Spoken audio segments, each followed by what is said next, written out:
How was it working with Creation? When we first signed to Creation, it was amazing. You know, you All felt... our favourite bands were there, Yeah. weren't they? Because you had House of Love as well, and MBV and Mary Jane. and Primer stuff. Screen. Yeah, Yeah, Primal and Screen, Ride yeah. were part of the label, Teenage Yeah. Fan Club. We pretty much loved every band on the label, so it was Yeah. brilliant Yeah. to be part of It that. was exciting And initially. I always thought that was great.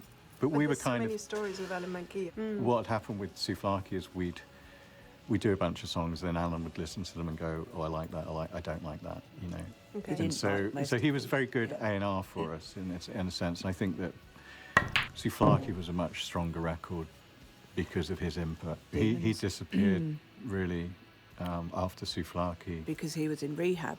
So we Exactly, would yeah. go to their offices and just feel this sense of like, nobody cares. Which is, I guess, why we got to make Pygmalion, because Alan was sort of gone. So it was like Okay. the teacher was out of the classroom. And it was a sort of different kind of record to the records we'd been making, and it was much more electronic. And Yeah. that was very much, you know, the label just did not get it. I knew that Alan wouldn't like it. He was expecting a pop record, and when we delivered Pygmalion, which is this sort of electronic, kind of post-rock, How was very it? ambient sort of record, he was just like, I don't know what to do with this, you know. Yeah. So it was No. a hard record to categorise at that point, Okay. you know. I don't think they even did categorise it. I don't even, can't remember now.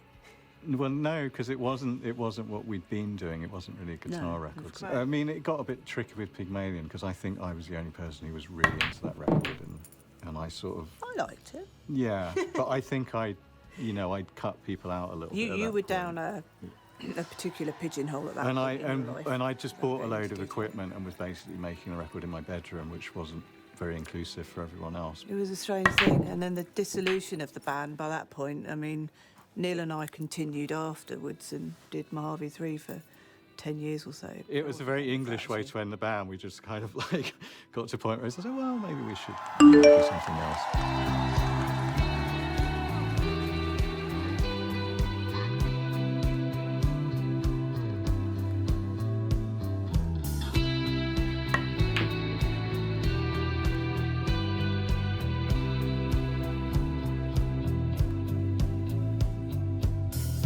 There's a blizzard of ghosts drumming We